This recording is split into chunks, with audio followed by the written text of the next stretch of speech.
Sirens don't always announce the arrival of disaster. Sometimes it wears a badge and a smug smile. At Gate B14 of O'Hare International, a seasoned federal agent watched 2 years of undercover work evaporate in the click of standard-issue steel handcuffs. She was seconds away from taking down a global syndicate mastermind. Instead, 2 local cops, fueled by a bogus tip and their own blind biases, tackled her to the carpet. This is the staggering true story of the arrest that brought the full weight of the federal government crashing down on a local precinct's front door. Fluorescent lights buzzed with a sickening hum above Terminal 5 of Chicago's O'Hare International Airport. Agent Maya Reynolds adjusted the collar of her beige trench coat, letting her eyes sweep over the sea of exhausted travelers, restless children, and overpriced coffee cups. She looked like any other corporate consultant waiting to board Swissair Flight 118 to Zurich. She was, in reality, a senior operative for Homeland Security investigations, and the heavy, comforting weight of a Glock 19 pressed against her ribs in a concealed holster. For 24 agonizing months, Maya had lived, breathed, and bled Operation Iron Veil. Arthur Pendleton was 50 yards away. The man was a ghost in the world of illicit logistics, a billionaire shipping magnate who had secretly spent the last decade funneling military-grade drone technology to cartel warlords in Central America. Pendleton never touched the product. He never made the threats. He merely signed digital ledgers hidden behind layers of corporate shell companies. But tonight was different. Tonight, Pendleton was personally carrying a hard drive containing the decryption keys for a massive shipment sitting in a port in Genoa, Italy. If Pendleton got on that plane, he would vanish into a web of non-extradition treaties and Swiss bank anonymity. If Maya stopped him, she wouldn't just be arresting a man. She would be severing the central nervous system of a global arms network. Maya pressed a finger to the flesh-colored earpiece hidden beneath her dark, tightly coiled hair. Team Alpha, this is Reynolds. Target is approaching the primary checkpoint at Gate B14. I have visual. Waiting for him to scan his boarding pass before we box him in. Copy that, Reynolds, came the static-laced voice of Special Agent in Charge, David Harmon. Tactical teams are stacked at the jet bridge exit and the terminal corridors. Wait for the scan. We need him committed to the flight for the jurisdictional charges to stick. Do not jump the gun. I never jump the gun, David, Maya muttered under her breath, her eyes locked on Pendleton's tailored charcoal suit. He was smiling, chatting amiably with the gate agent, handing over his first-class ticket. Maya's pulse steadied. The adrenaline was a familiar friend. She began her slow, casual walk towards the gate, closing the distance to 30 yards. 20 yards. 10. Then the variables changed. Out of her peripheral vision, Maya clocked a sudden, aggressive shift in the crowd's movement. 2 uniformed officers from the Chicago Police Department's airport division were shoving their way through the concourse. Officer Gary Russo, a heavily built man with a permanent scowl, and his partner, Officer Bradley Jenkins, were moving with the kind of reckless velocity usually reserved for active shooter situations. Their hands were resting dangerously close to their duty belts. Maya's tactical mind processed their trajectory in a fraction of a second. They weren't heading for Pendleton. They were heading straight for her. "Excuse me, folks. Step aside. Police, step aside," Russo barked, his voice echoing over the intercom announcements. Travelers parted like the Red Sea, murmuring in confusion. Maya froze. She didn't break cover, simply stepping slightly to the side to let them pass, assuming there was a medical emergency or a distressed passenger behind her. But Russo stopped dead in his tracks, his eyes locking onto Maya with a terrifying intensity. You in the tan coat! Stop right there! Do not move another inch! Rousseau bellowed, pointing a thick, accusatory finger directly at her chest. At the gate, Arthur Pendleton turned his head. His cold, calculating eyes met Maya's for a fleeting second. The billionaire paused, taking in the scene of the two aggressive police officers bearing down on the black woman in the trench coat. "Harmon," Maya whispered into her comms, keeping her lips barely parted. "I have local PD interfering. 2 uniforms. They're intercepting me. What the hell is going on?" "Reynolds, say again. Local PD is not read in on this operation. Tell them to stand down." "Hey, I said don't move and keep your hands where I can see them," Jenkins yelled, stepping out to flank her. His hand was now firmly on the grip of his holstered weapon. Maya kept her hands visible, palms facing outward, her posture entirely non-threatening. She was hyper-aware of the optics. A black woman in a busy airport being aggressively confronted by 2 white police officers. The crowd was already pulling out their smartphones. The last thing she could afford was a viral incident that would alert Pendleton's vast network. "Officers," Maya said, her voice remarkably calm, trained to de-escalate hostage situations and cartel standoffs. "There is a misunderstanding. I am carrying a badge in my left interior breast pocket. If you let me reach for it—" "Shut your mouth!" Rousseau snapped, closing the final few feet with shocking speed. "We received a credible tip. An armed black female, late 30s, tan coat, making threats and matching the description of a fugitive wanted for aggravated assault. Turn around and put your hands on your head. Now!" Maya's heart plummeted. A tip. It hit her with the force of a freight train. Pendleton hadn't just been walking to his gate blind. His counter-surveillance team had spotted her. They couldn't shoot her in an airport, but they could use the local police as a weapon. They had swatted her. They played on the profiling tendencies and aggressive tactics of the airport police to create a perfectly timed distraction. "Listen to me very carefully," Maya said, dropping the polite civilian act and lowering her voice so only they could hear. "I am a sworn federal agent with Homeland Security investigations. You are actively interrupting a classified federal operation. Call your watch commander right now. Look at my left pocket." "Yeah, and I'm the President of the United States," Rousseau sneered, his face flushing red with authority. "Turn around, or I will put you on this floor." Over Rousseau's shoulder, Maya saw the worst possible sight. Arthur Pendleton handed his ticket to the agent, offered a small, knowing smirk in Maya's direction, and walked down the jet bridge. Panic is a luxury federal agents cannot afford, but as Maya watched the boarding door begin to close behind Pendleton, a cold, sharp desperation clawed at her throat. She had tracked that man across through 3 continents. She had attended the funerals of 2 informants who had died, providing the intelligence she needed for this exact moment. And it was all being dismantled by a 911 dispatch error and the blinding arrogance of 2 beat cops. "Harmon!" Maya whispered urgently, tilting her head slightly toward her concealed mic. "Target is entering the jet bridge. Local PD is physical. Intervene now. Send the tactical team to the gate." Officer Jenkins caught the slight movement of her lips. "Who are you talking to? She's got a wire or an earpiece. Get her hands." Before Maya could brace herself, Rousseau lunged. He didn't ask for compliance. He demanded it with brute force.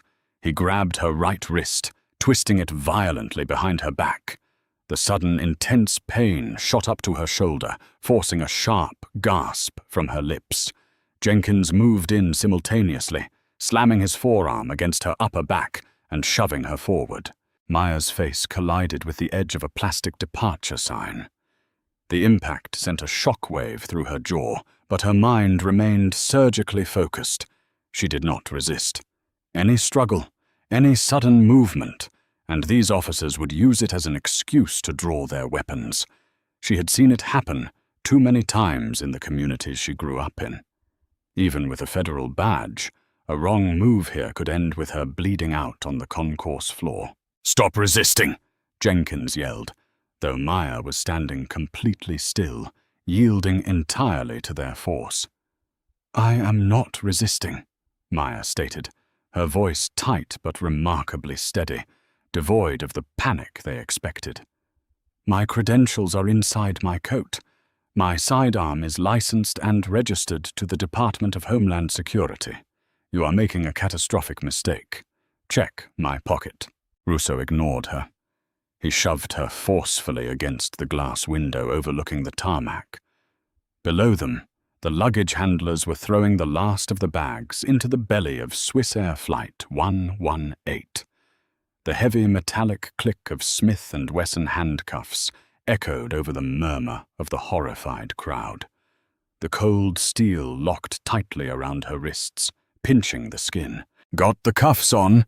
Russo breathed heavily, adrenaline pumping through his veins. He patted down her sides, his hands clumsy and rough. His palm brushed against the hard shape of her Glock 19. "Gun! She's got a gun! Concealed carry, right side!" "I told you I have a firearm," Maya said, pressing her cheek against the cool glass. She forced herself to breathe. In. Out. "I am Special Agent Maya Reynolds, SI badge number 884-Bravo. If you pull that weapon out of its holster in this crowded terminal, you will create a panic. Call your dispatcher. Run my name. Just look at the badge." "You don't give the orders here, lady," Jenkins said, his voice trembling slightly with the realization that he had just laid hands on an armed suspect. He reached under her coat, clumsily yanking the Glock from its holster. He held it up like a trophy. "Weapon secured." Dozens of cell phone cameras were recording. The flash of lenses reflected in the glass. The narrative was already being written in the minds of the onlookers. Another dangerous criminal apprehended at the airport.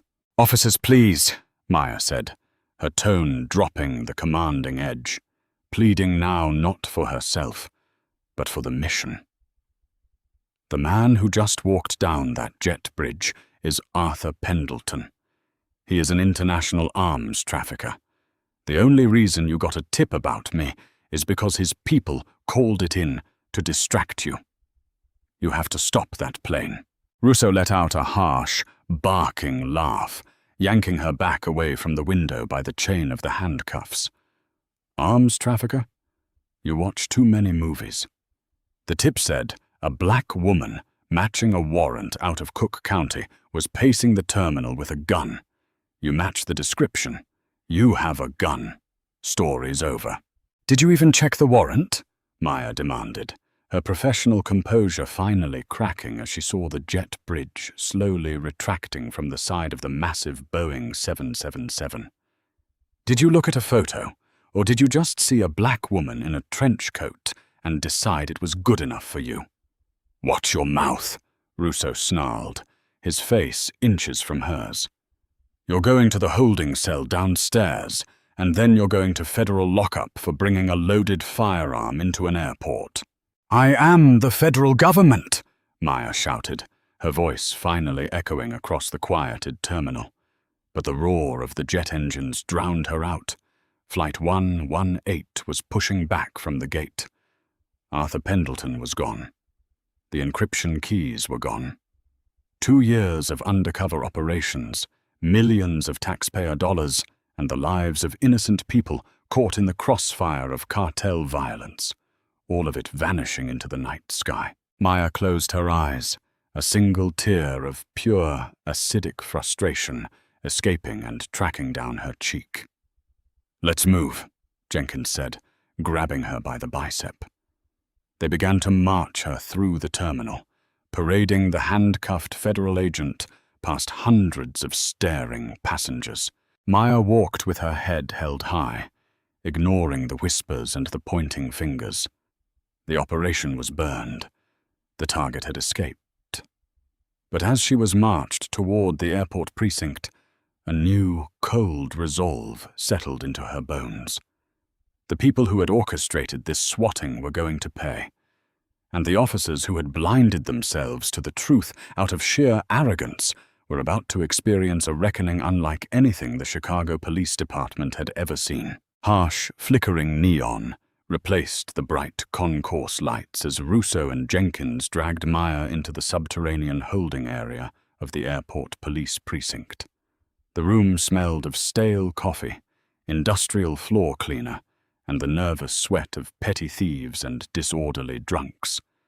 They pushed her roughly into a metal chair, bolted to the concrete floor inside an interrogation room. "Sit there and keep quiet," Russo ordered. He dumped her Glock 19 onto the metal table with a heavy clatter. "We're going to run your prints, find out who you really are, and then you're facing decades." Maya sat perfectly still. The handcuffs were biting into her wrists, but she didn't ask them to loosen the cuffs. She wanted every bruise, every mark, fully documented. "I've told you who I am," she said softly, staring dead ahead at the cinder block wall. "All you have to do is reach into my coat pocket. Why haven't you done that yet, Officer Russo?" Russo stopped near the door, glaring at her. "Because perpetrators lie. You don't get to dictate the search." "Gary," Jenkins muttered, shifting uncomfortably on his feet. The younger officer was starting to sweat. The adrenaline of the takedown was fading, replaced by a creeping, undeniable sense of doubt. The woman in the chair wasn't acting like a criminal. She wasn't manic. She wasn't begging. She was exhibiting the terrifying, ice-cold calm of an apex predator waiting for the cage door to open. "Just check the pocket. If it's a fake badge, we add impersonating an officer to the charges." Russo scoffed, but he walked over to Maya. He reached into the inner breast pocket of her trench coat. His thick fingers closed around a heavy, leather-bound credential case. He pulled it out. The room went entirely silent. Russo flipped the leather wallet open. The solid gold shield of the Department of Homeland Security caught the harsh overhead light. Above it, a laminated identification card displayed Maya's stern, professional photograph. Maya Reynolds, Supervisory Special Agent, Homeland Security Investigations. Clearance, Level 4, Top Secret. Russo stopped breathing. The color drained from his face so fast he looked as though he were about to faint. His mouth opened, but no sound came out. He stared at the gold shield, then down at the black woman he had just violently assaulted and handcuffed. "That's," Jenkins whispered, leaning over Russo's shoulder. His eyes widened in absolute horror. "Oh my God. Oh my God. Gary, it's real. Look at the holographic seal. It's real." "It gets better," Maya said, her voice dropping to a terrifyingly quiet register. "I suggest you check the serial number on that Glock you so unceremoniously yanked from my holster. You'll find it's registered directly to the Federal Armory in Quantico." Russo's hands began to shake. He dropped the credential wallet onto the metal table as if it were coated in acid. The tip," Dispatch said. "Dispatch got played," Maya stated, her eyes locked on Russo, pinning him to the spot. "And you let your eagerness to tackle a black woman in an airport override your training, your protocol, and your common sense. You didn't verify, you didn't assess, you just attacked." Before Russo could formulate an apology or a defense, the heavy steel door of the precinct holding area blew open with explosive force. "Where is she?" a voice roared down the hallway. It wasn't the voice of a police captain. It was the furious, thundering command of a man who possessed the authority to level the entire building. Footfalls pounded against the concrete. The door to the interrogation room was kicked open, nearly tearing it off its hinges. Special agent in charge, David Harmon, stood in the doorway. He was flanked by 4 HSI tactical operators in full tactical gear, carrying M4 carbines at the low ready. Behind them, the precinct's watch commander, Captain Miller, looked pale and absolutely terrified. Harmon's eyes swept the room. He saw the Glock on the table. He saw the gold shield next to it. And then he saw his top agent, handcuffed to a chair with a bruise forming on her jawline. Harmon's face hardened into a mask of pure, unadulterated fury. He walked slowly into the room, stepping right up to Russo. Russo instinctively took a step back, but he bumped into the table. "Uncuff her," Harmon whispered. The quietness of his voice was somehow more terrifying than his shout had been. "Sir, we got a 911 call about an armed," Jenkins stammered, pulling out his handcuff keys with violently shaking hands. "I said uncuff her!" Harmon roared, the sound echoing off the concrete walls. Jenkins scrambled forward, his hands trembling so badly he dropped the key twice before finally inserting it into the locks. The cuffs clicked open.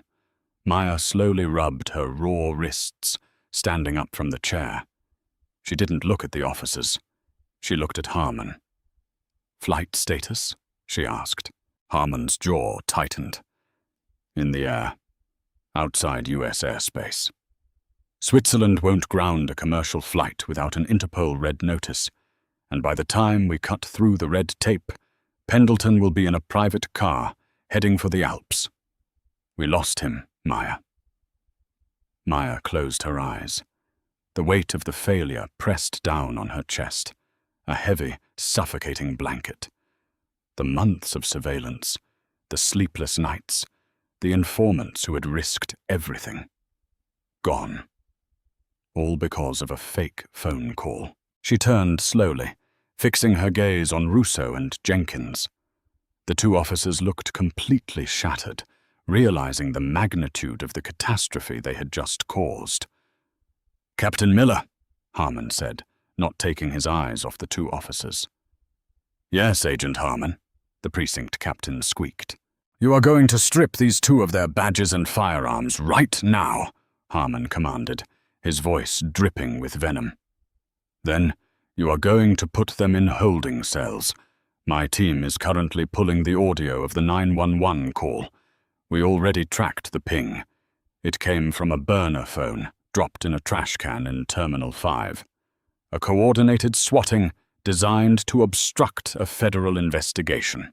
"Agent Harmon, please," Russo begged, his arrogant bravado completely erased. "We were just doing our jobs. We followed the description." "You assaulted a federal officer," Maya said softly, stepping toward Russo. She stopped inches from his face. "You ignored my attempts to identify myself. You didn't follow protocol, you followed your prejudice, and in doing so, you just aided and abetted one of the most dangerous arms traffickers on the planet." Maya picked up her gold shield from the table, sliding it carefully back into her coat pocket. She then picked up her Glock, holstering it with a smooth, practiced motion. "Operation Iron Veil is dead," Maya said, looking at Harmon, but her eyes held a dangerous new fire. "But Pendleton made a mistake. He used local corruption and incompetence to get away, which means he left a trail here, in this city." Harmon nodded slowly, seeing the shift in his agent's demeanor. "What's the play, Reynolds?" Maya turned back to the trembling officers. "We lock down this precinct. We audit every arrest, every tip, every communication these officers have made in the last 6 months. Pendleton knew exactly which buttons to push to get these two to react. I want to know why." She paused, her voice turning to ice. "Pendleton won tonight, but I am going to tear this city apart until I find the people who made that phone call." By midnight, the O'Hare Airport Police Precinct had been transformed from a bustling local hub into a federal fortress. Black SUVs with government plates barricaded the exterior, their flashing strobes painting the concrete walls in urgent bursts of red and blue. Inside, the atmosphere was suffocating. Dozens of heavily armed HSY agents had commandeered desks, seized hard drives, and ordered the entire night shift to remain seated while their communications were forensically duplicated. Maya Reynolds sat at the watch commander's desk, an ice pack pressed against her swollen jaw, her eyes locked onto a glowing monitor. She had shed the beige trench coat, revealing a dark, tactical turtleneck and her shoulder holster, the Glock 19 resting heavily against her side. Special Agent in Charge. David Harmon stood behind her, his arms crossed, watching lines of dispatch code scroll across the screen. "Captain Miller," Maya called out, not taking her eyes off the data. The precinct captain, looking 10 years older than he had 3 hours ago, shuffled forward. His uniform collar was unbuttoned, and he was sweating profusely under the harsh fluorescent lights. "Agent Reynolds, we are cooperating fully. You have our servers, our locker access, everything." "I don't need your cooperation, Captain. I need your explanation," Maya said coldly. She tapped a fingernail against the screen. "Your dispatch system, the computer-aided dispatch, or CAD. When a 911 call comes in regarding an armed suspect at an international airport, standard protocol dictates a terminal-wide broadcast to all available units, correct?" "Yes, of course," Miller stammered. "An active threat triggers an all-call. Tactical units, K9. Everyone responds to the gate." "Then why?" Maya asked, her voice dropping to a dangerous whisper. "Did the call regarding a black female matching a felony warrant at Gate B14 only go to one specific vehicle terminal?" Harmon leaned in, his eyes narrowing at the screen. "She's right. The CAD log shows the 911 call came into the main switchboard, but the dispatcher overrode the all-call function. They sent a direct encrypted text alert exclusively to the patrol car, assigned to Officers Russo and Jenkins." Maya spun the monitor around so Miller could see it. "Someone in your dispatch center intentionally bypassed the airport-wide response. They didn't want a coordinated professional tactical team assessing the situation. They wanted Gary Russo. They looked at your duty roster, identified the most aggressively profiled officers on shift, and aimed them directly at me like a loaded weapon." Miller stared at the screen, the color draining from his face. That requires overriding the priority matrix. Only a senior dispatcher could do that. "Who was manning the primary console at 2000 hours? Harmon demanded. Miller swallowed hard. "Gregory Trent. He's a civilian contractor. Been with the city for 5 years. "Get him," Maya ordered. 10 minutes later, Gregory Trent was sitting in the same metal chair Maya had occupied just hours before. He was a thin man in his late 20s, wearing a wrinkled polo shirt and wire-rimmed glasses that kept sliding down his sweating nose. He was practically vibrating with terror as Maya walked into the interrogation room and locked the heavy steel door behind her. She didn't sit. She paced slowly around him, letting the silence stretch, letting his anxiety compound. "I didn't know you were federal," Trent blurted out, unable to take the pressure. "I swear to God, I thought it was just a tip. I was just doing my job." Maya stopped directly in front of him, slamming both hands down on the metal table with a deafening bang. Trent jumped, letting out a sharp yelp. "Do not lie to me, Gregory," Maya said, her voice laced with absolute venom. "We have the CAD logs. We have the keystroke records. You didn't just take a tip. You manually routed a bogus 911 call away from the airport tactical teams and sent it directly to Russo and Jenkins.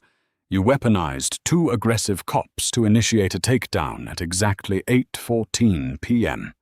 You bought Arthur Pendleton the 3 minutes he needed to board that plane. Trent's breathing grew ragged. I don't know who Arthur Pendleton is. But you know who paid you, Maya countered smoothly. This was a highly coordinated counter-surveillance strike. Someone approached you. Someone with a deep understanding of precinct dynamics. They offered you a staggering amount of money to simply route a message. How much, Gregory? I want a lawyer, Trent whimpered, staring at his shoes. A lawyer will tell you that you are currently facing charges of assaulting a federal officer, obstruction of justice, and aiding and abetting an international arms syndicate, Harmon said, stepping out from the shadows near the door. That is a minimum of 40 years in federal lockup. Your only way out of a concrete box is to give us the name of the middleman who bought you. Maya leaned in close, her eyes boring into Trent's. You have 60 seconds, Gregory. If I walk out that door, you are no longer a cooperating witness. You are a co-conspirator to terrorism. The clock starts now. She turned and began walking slowly towards the door. Each of her footsteps echoed like a hammer strike against the cinder block walls. "Wait!" Trent cried out, tears welling in his eyes. "Wait, please! It was a burner app! Signal!" Maya stopped, her hand hovering over the doorknob. She didn't turn around. "Keep talking." "I never met him in person," Trent babbled rapidly. "He reached out 3 weeks ago on a dark web forum I use. Said he needed a ghost in the system for a VIP transit. He paid me $50,000 in Monero. He gave me 3 specific instructions." Maya pulled out a notebook, signaling him to continue. "First, monitor the flight manifest for Swissair 118 and confirm boarding commenced on schedule. Second, wait for a specific phone number to dial 911 from within the terminal.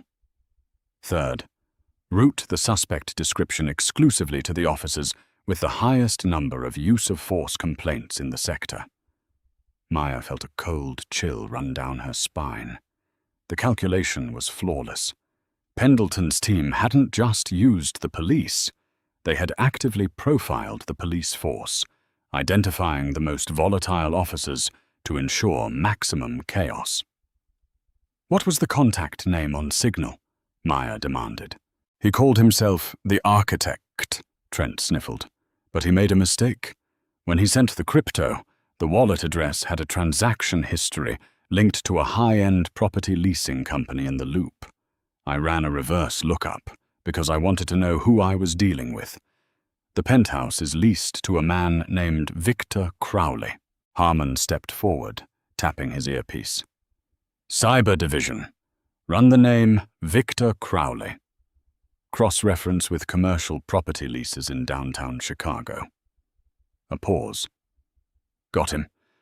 We have an address." Maya finally turned back to Trent, her expression devoid of any sympathy. "Congratulations, Gregory. You just bought yourself a slightly nicer cell." The Chicago skyline was a jagged silhouette against the deep, bruised purple of the early morning sky. It was 3 a.m. While the rest of the city slept, 3 unmarked tactical vans tore through the deserted streets of the loop, running every red light with silent urgency. Inside the lead van, Maya checked the chamber of her Glock, the metallic clack lost in the rumble of the engine. Beside her, a 6-man HSY entry team sat in heavy ballistic armor, their faces obscured by balaclavas and night vision goggles. Victor Crowley wasn't just a middleman. He was the local logistics chief for Pendleton's entire North American operation. If Pendleton was the brain of the syndicate, Crowley was the hands. He arranged the bribes, hired the muscle, and managed the digital infrastructure that allowed millions of dollars of military hardware to vanish without a trace. "Target is a 2-story penthouse on the 42nd floor," Harmon's voice crackled over the tactical radio.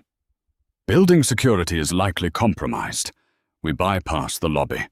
Aerial insertion via the roof, while Team Bravo takes the service elevators. We box him in. Maya, you have point on the breach. We need him alive, and we need his servers intact." "Copy that," Maya replied, her adrenaline spiking, erasing the throbbing pain in her jaw and the raw chafe marks on her wrists. The van screeched to a halt in an alleyway adjacent to the glass and steel skyscraper. Maya and Team Bravo moved like shadows, bypassing the sleeping concierge and cutting the lock on the service elevator. As they ascended to the 41st floor, Maya closed her eyes, visualizing the floor plan cyber division had pulled from city records. Ding! The elevator doors slid open. The hallway was lined with dark wood paneling and soft, recessed lighting.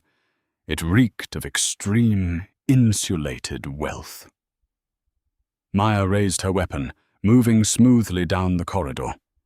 2 operators flanked her, carrying a heavy hydraulic door breacher. "Breach in 3, 2, 1, Maya whispered into her mic. The hydraulic ram slammed into the reinforced oak door of penthouse 4-201.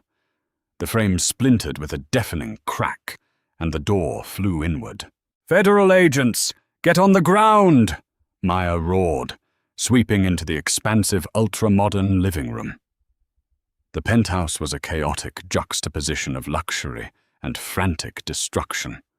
Floor-to-ceiling windows offered a breathtaking view of Lake Michigan, but the interior was filled with acrid smoke.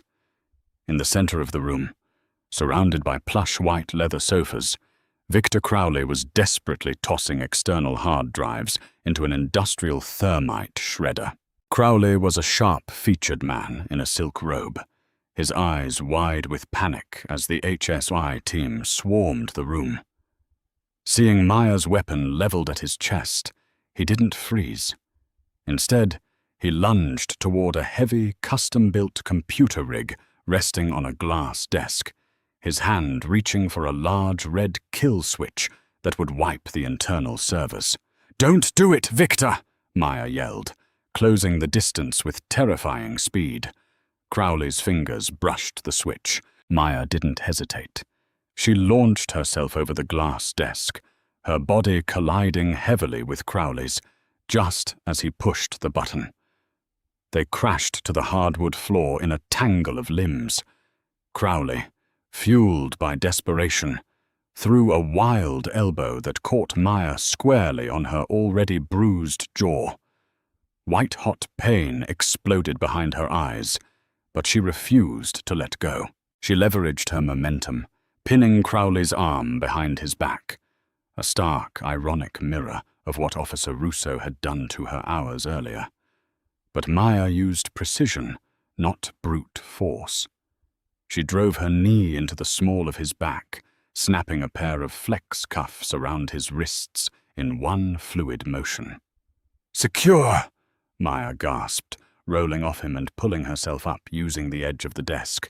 "Servers are wiping, Reynolds," an HSI cyber tech yelled, frantically typing on Crowley's keyboard. He hit the kill switch. The primary drives are erasing at military-grade speed. We're losing the decryption keys for the Genoa shipment. Crowley let out a harsh, bloody laugh from the floor. "You're too late, Agent. The keys are gone. Pendleton is halfway to Zurich, and the Genoa Port Authority is going to release the drones in exactly 12 hours. You breached my door for nothing." Maya stared at the rapidly formatting progress bar on the screen. The operation was slipping through her fingers again. But then, she looked down at Crowley. He was smiling, but his eyes were darting nervously toward a massive, abstract metal sculpture resting on a pedestal in the corner of the room. It was a subtle tell, but after 2 years of undercover work, Maya was an expert at reading the micro-expressions of liars. "You're a paranoid man, Victor," Maya said slowly, walking toward the sculpture. Pendleton trusts you to destroy the evidence, but a man who brokers illegal arms deals never destroys his only leverage. Crowley's smile vanished. Don't touch that. Maya examined the sculpture. It was a heavy block of welded steel. She ran her hands along the base, feeling a slight, barely perceptible seam.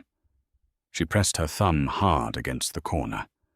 A hidden biometric lock clicked, and a small drawer slid open from the base of the pedestal. Inside the drawer lay a single, heavily encrypted titanium flash drive. Maya held it up by the lanyard, the small metal drive catching the dawn light filtering through the windows. The primary servers were a decoy. You kept a master backup, the actual decryption keys, and I'm guessing the backdoor access to Pendleton's offshore accounts. Crowley thrashed against the flex cuffs, his face turning purple with rage. You can't crack that! It's encrypted! I don't need to crack it, Maya said, a cold, triumphant smile finally touching her lips. I just need to use it to lock Pendleton out of his own shipment. She turned to Harmon, who had just stepped through the shattered doorway. David, get the Director of European Operations on the line. I want a joint task force waiting at the port in Genoa. Pendleton is going to land in Zurich, open his laptop, and find out he doesn't own a single bullet anymore. Harmon grinned, staring at the titanium drive. Good work, Reynolds. We just cut the head off the snake. Maya looked down at the bruised, battered fixer on the floor, and then out the window at the waking city. She had survived the trap. She had unraveled the swatting. But the real satisfaction wasn't just seizing the drive. It was knowing that Arthur Pendleton, thousands of miles away, in a first-class cabin, had absolutely no idea that his Emma had just burned to the ground. High above the jagged, snow-capped peaks of the Swiss Alps, Arthur Pendleton swirled a glass of vintage Dom Perignon, blissfully unaware that a digital guillotine was already descending upon his empire. He reclined in the plush leather seat of Swissair Flight 118's first-class cabin, savoring the quiet hum of the Boeing 777's engines. In his mind, he had already won. The clumsy, desperate display by the Chicago police had been a masterclass in exploiting systemic bias. He had watched that black female agent get slammed against the glass, her authority completely nullified by a single, calculated phone call. It was almost too easy. People, Pendleton always mused, were painfully predictable. 9 hours later, the aircraft touched down gracefully on the tarmac of Zurich Airport. Pendleton bypassed the chaotic public customs queues, escorted by a private concierge directly to the exclusive Credit Suisse VIP transit lounge. He surrendered his tailored cashmere coat to an attendant, ordered a double espresso, and settled into an isolated, soundproof workstation overlooking the runway. It was time to close the deal. Thousands of miles away in Chicago, the HSY command center was a hive of controlled chaos. Empty coffee cups littered the desks, and the air conditioning struggled against the heat generated by banks of high-powered servers.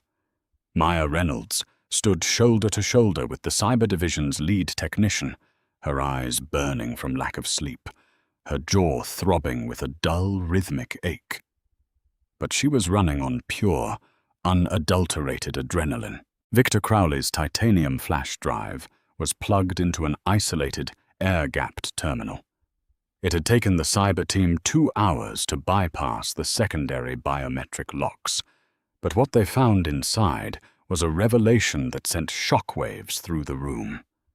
Crowley had not just backed up the decryption keys for the Genoa arms shipment. He had quietly installed a financial backdoor into Pendleton's entire offshore network.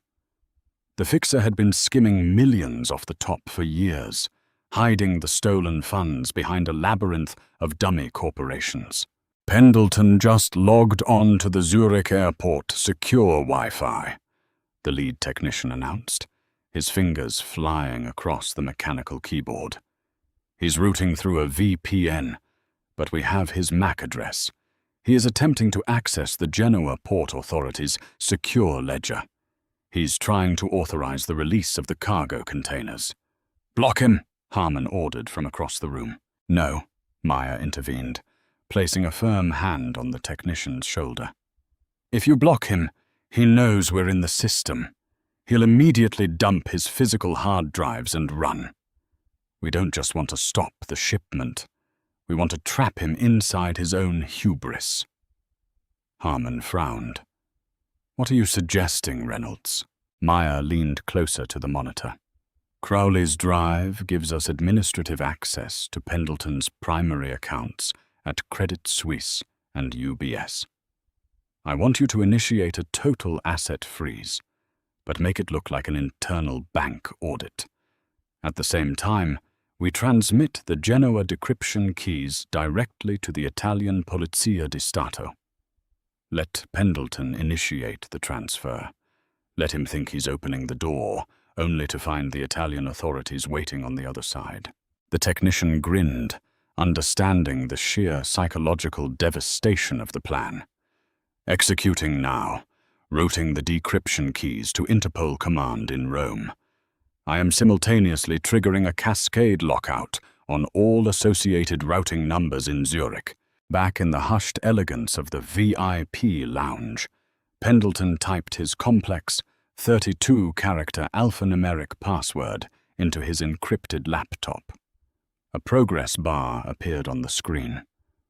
"Authenticating Genoa transfer." He took a slow, satisfied sip of his espresso.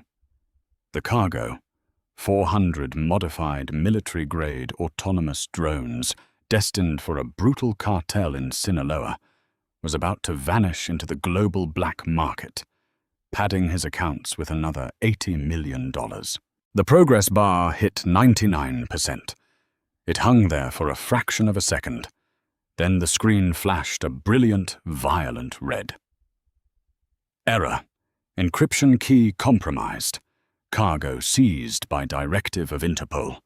Pendleton choked on his coffee, coughing violently as he stared at the screen. "What?" he hissed, his hands trembling as he frantically hit the escape key. No, no, no! Crowley, you idiot! What did you do?" He quickly opened a secondary window, executing an emergency protocol designed to wipe his servers and wire his liquid assets into an untraceable cryptocurrency wallet. He punched in his master banking PIN. Access denied. Accounts frozen pending federal investigation. Panic, cold and sharp, finally pierced Pendleton's armor of arrogance. He slammed the laptop shut, shoving it into his leather briefcase. He didn't have time to understand how it had happened. He only knew he had to get out of the airport. He stood up, throwing a 100-franc note on the table, and moved rapidly toward the lounge exit. He pushed through the frosted glass doors, stepping out into the main transit corridor. "Arthur Pendleton!" A stern, heavily accented voice rang out. Pendleton froze. Standing in a tight semicircle blocking his path were 6 heavily armed officers of the Swiss Federal Police, accompanied by 2 detectives in plain clothes wearing Interpol identification badges. "Is there a problem, officers?" Pendleton asked, forcing a calm, authoritative tone, desperately trying to project the aura of an untouchable billionaire. "I am late for a very important board meeting. The only meeting you will be attending today is at the Palace of Justice," the lead detective said, stepping forward. He produced a pair of heavy steel handcuffs. "You are being detained under an international red notice for arms trafficking, money laundering, and conspiracy to commit acts of terrorism. Turn around and place your hands behind your back." Pendleton's breath hitched. He looked at the surrounding officers, their hands resting on their sidearms. There was no local precinct to manipulate here. There were no corrupt dispatchers to bribe. The full crushing weight of international law enforcement had finally caught up to him. In the Chicago Command Center, the live feed from the Swiss authorities flickered onto the main projector screen. Maya watched in absolute silence as the billionaire was shoved roughly against the marble wall of the terminal, his arms twisted behind his back, the silver cuffs locking around his wrists with a definitive, final click. The room erupted into cheers.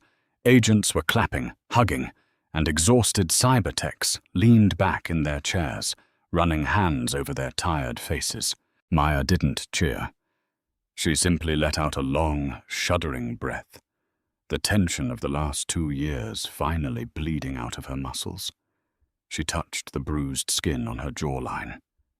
"We got him," Harmon said, walking over and handing Maya a fresh cup of coffee. Genoa port authorities just confirmed seizure of all 400 drones. Crowley is singing like a canary and holding, giving up every cartel contact on his ledger. It's a total operational victory. Maya took the coffee, her eyes still locked on the image of Pendleton being marched away in handcuffs. "It's a victory, David. But there is still one piece of trash left to take out." 72 hours after the catastrophic breach at Gate B14, the atmosphere inside the O'Hare Airport police precinct was unrecognizable. The usual bravado and casual banter of the patrol officers had been replaced by a suffocating, paranoid silence. Agents from the FBI's Civil Rights Division were walking out the front doors carrying boxes of internal affairs files, use-of-force reports, and communication logs. The entire precinct was being ripped apart down to the studs. Gary Russo sat in a small, windowless interrogation room. He was no longer wearing his dark blue uniform. Instead, he wore the bright, humiliating orange of a Cook County Jail inmate. His badge had been stripped. His pension was frozen. His union representative had taken one look at the federal indictment and advised him to plead guilty to everything. The heavy steel door opened, and Maya Reynolds walked in. She wore a sharp, tailored navy suit, her HSI gold shield clipped prominently to her belt next to her holstered Glock. The bruise on her jaw had faded to a dull yellow, but her eyes possessed an unyielding, terrifying clarity. She pulled out the metal chair opposite Russo and sat down, folding her hands neatly on the table. Russo couldn't look at her. He stared at his manacled hands resting on his lap. The man who had been so eager to assert his dominance in the airport terminal now looked small, hollowed out, and entirely broken. "Your partner, Bradley Jenkins, signed a proffer agreement this morning," Maya said, her voice calm and conversational, lacking the venom Russo expected. It somehow made it worse. "He admitted that neither of you verified the warrant. He admitted that you ignored protocol. He also provided the federal grand jury with a detailed history of your specific habit of targeting minorities in the terminal to pad your arrest quotas." Russo swallowed hard, a bead of sweat tracing down his temple. "He's lying to save his own skin. We got a tip. We were acting in good faith." "Good faith," Maya repeated, testing the words as if they left a foul taste in her mouth. "You threw a federal agent against a glass wall because it was easy, because the dispatch description matched a bias you already held so deeply in your heart that it blinded you to the reality standing right in front of you." She leaned forward, forcing Russo to finally look up and meet her gaze. "You didn't just assault me, Gary. You became a tool for a cartel arms dealer. Victor Crowley and Gregory Trent knew you were racist, and they weaponized it.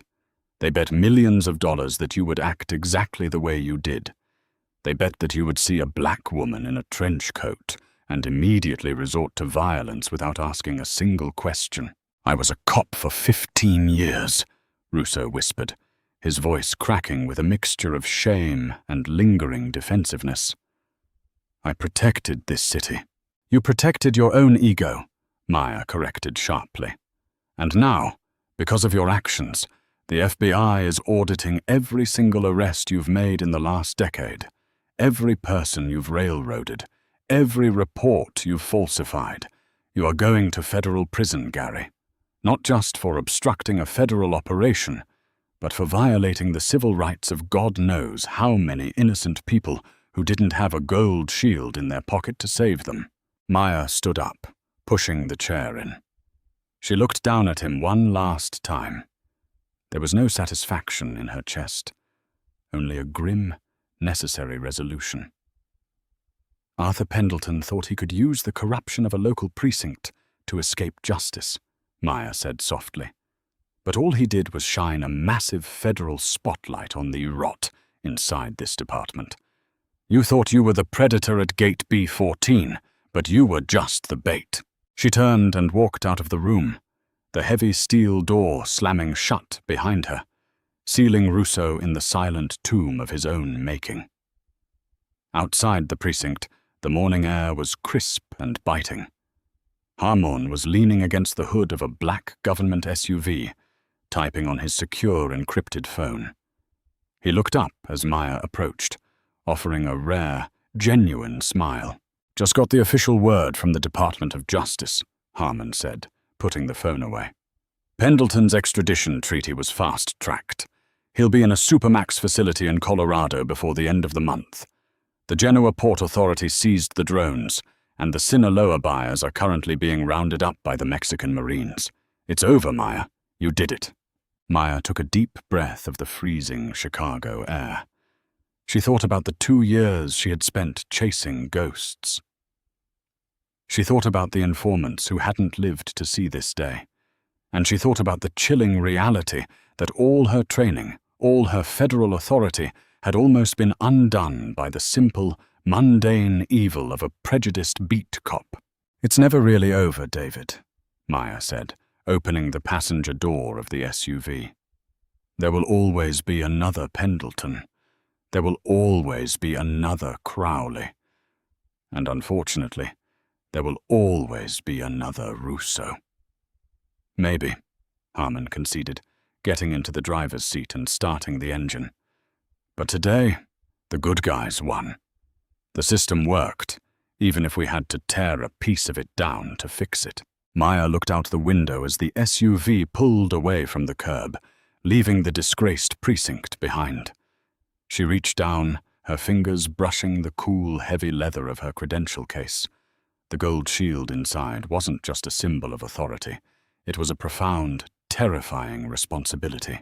It was a weapon against the syndicates that operated in the shadows, and a shield against the rot that sometimes festered in the light. She let out a long, quiet sigh, the adrenaline finally leaving her system, replaced by a deep, bone-weary exhaustion. She had survived the trap. She had broken the syndicate. But as the Chicago skyline passed by her window, Maya Reynolds knew that she would never walk through an airport terminal the exact same way ever again. Thank you for diving into this intense, real-life, inspired thriller. The intersection of systemic issues and high-stakes espionage shows that danger isn't just in the shadows. Sometimes it's wearing a uniform right in front of us. If this story kept you on the edge of your seat, please hit that like button, share this video with fellow true crime and thriller fans, and subscribe to the channel for more gripping, jaw-dropping narratives. Ring the notification bell so you never miss an upload, and drop a comment below letting us know which twist shocked you the most.